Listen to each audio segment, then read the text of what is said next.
አዲስ 1879 ይህ የአዲስ 1879 የግርጌ ማስታወሻ ነው።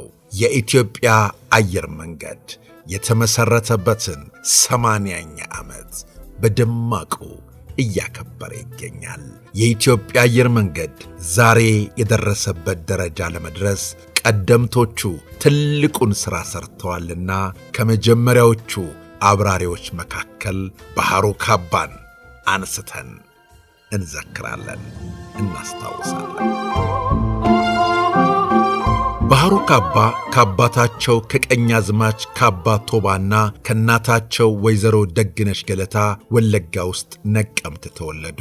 ወደ አዲስ አበባ መጥተው ትምህርታቸውን በተፈሪ መኮንን ትምህርት ቤት ተከታትለዋል። ለአብራሪነት ከተመረጡት ከመጀመሪያዎቹ ተማሪዎች አንዱ ሲሆኑ ጅጅጋ ላይ ከሚሽካና ከአስፋው አሊ ቀጥለው የበረራ ፈቃድ ያገኙ አብራሪ ናቸው። ለከፍተኛ ትምህርት ወደ ፈረንሳይ ሀገር ተልከው ከሳንሲር የጦር ትምህርት ቤት ወታደራዊ ሥልጠና እንዲሁም ቨርሳይ የበረራ ትምህርት ቤት በመግባት ተጨማሪ ትምህርት ወስደው ተመርቀዋል። በጊዜው እንደነበሩት አብራሪዎች ሁሉ ከጦርነቱ በፊት መልእክትና ባለሥልጣኖችን ከቦታ ወደ ቦታ በማመላለስ አገልግለዋል።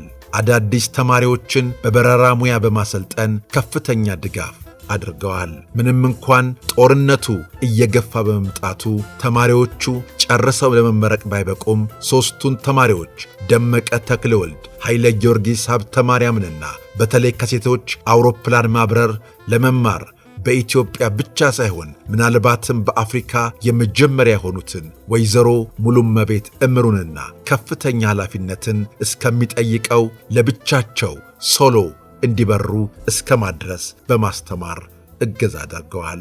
በጦርነቱ ወቅት ከሥራ ባልደረቦቻቸው ጋር በመሆን ለጦርነቱ አስፈላጊ የሆኑ መሳሪያ፣ ጥይት፣ ቁስለኞችንና ሌሎችንም ነገሮች በማመላለስ ግዴታቸውን ተወጥተዋል።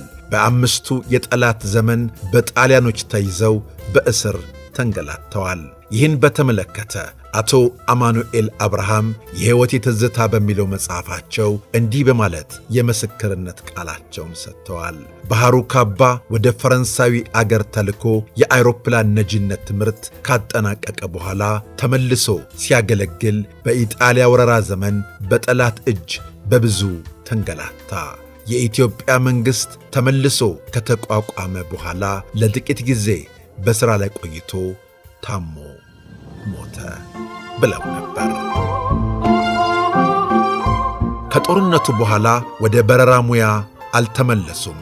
ባህሩ ካባ በ1934 ዓ.ም ወደ ፍቼ ተዘዋውረው በመንግሥት መሥሪያ ቤት ውስጥ አገልግሎት ሲሰጡ ነበር። ከጥቂት አገልግሎት በኋላ ወደ አዲስ አበባ መጥተው ሲያገለግሉ በደረሰባቸው ምክንያት የራስ ቅላቸው ላይ ቀዶ ሕክምና ተደርጎላቸው ነበር።